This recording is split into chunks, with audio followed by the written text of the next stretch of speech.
Hello dear friends, welcome to GC that is Gyanastu education centre. मैं CA Gautam Sharma accountant versus accounts technician series में आपका फिर से स्वागत करता हूं।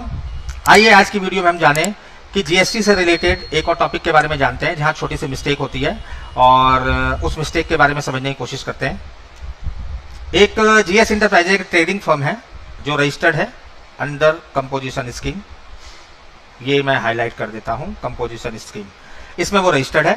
इस कंपनी ने क्या किया, फर्म ने क्या किया, परचेज किया है एक मंथ में 10,000 की परचेज की है और 5% उस पर जीएसटी है। 1.5 लाख की सेल हुई है जिस पर 1% अंडर कंपोजिशन स्कीम जीएसटी है। तो नॉर्मली क्या होता है, फॉर्मूला होता है output tax minus input tax. तो हमें टैक्स लायबिलिटी कैलकुलेट करनी पड़ती है। तो आउटपुट टैक्स मेरा 1500 का हो गया, 500 रुपए का मेरा इनपुट टैक्स हो गया, 1000 रुपए का हमने नेट टैक्स पेबल कैलकुलेट करके निकाल दिया। अब अकाउंटेंट साहब ने क्या किया, सिंपल सा फॉर्मूला लगाया। सेल थी उसकी 1.5 लाख की, तो 1% उसका बनता 1500 रुपए। 10,000 की उसकी परचेज थी, 5% बनता 500 रुपए। तो नेट में उसने 1,000 का टैक्स पेबल निकाल लिया और बोला जी डिपॉजिट करा देते हैं। तो आपको क्या लगता है, यहाँ कुछ मिस्टेक हुई है क्या, गड़बड़ हुई है, टैक्स लायबिलिटी क्या सही कैलकुलेट हुई है?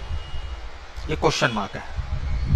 सिंपल सी बात है, जब कंपोजिशन स्कीम जो हम लेते हैं, जब ऑप्ट करते हैं, तो कंपोजिशन स्कीम में क्लियर बताया गया है कि आप जो परचेज पर जो इनपुट होगा वो आप नहीं लेंगे, क्योंकि आपको गवर्नमेंट ऑलरेडी बेनिफिट दे रही है। कॉन्सेशनल रेट पर आपको बोल दिया कि आप डिपॉजिट करा दो टैक्स, ऊपर से आप इनपुट भी लेने लगोगे तो गवर्नमेंट का नुकसान होगा और आपके तो दोनों हाथ में लड्डू। तो गवर्नमेंट ऐसा तो होने नहीं देगी। तो गवर्नमेंट बोलती है भाई जो आपका टर्नओवर है उसका 1% अगर आपने पकड़ा है तो 1% पकड़ के 1500 रुपए की मेरी लायबिलिटी हो रही है, वो आप करा दो, आपको इनपुट विनपुट कुछ नहीं मिलेगा। तो कहने का मतलब ये है कि 1500 रुपए की मेरी टैक्स लायबिलिटी बननी चाहिए। तो जो हमने इनपुट लिया है वो गलत लिया है, ये इनपुट हमें अलाउ नहीं होगा। ये 500 रुपए जो हमने इनपुट ले लिया ये अलाउ नहीं होगा। ठीक है, यही छोटी सी मिस्टेक्स थी। तो अगर आपने अकाउंट्स टेक्नीशियन कोर्स किया होता तो ये मिस्टेक आपसे नहीं होती।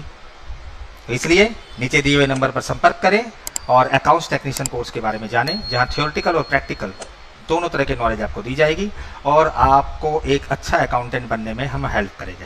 Thank you.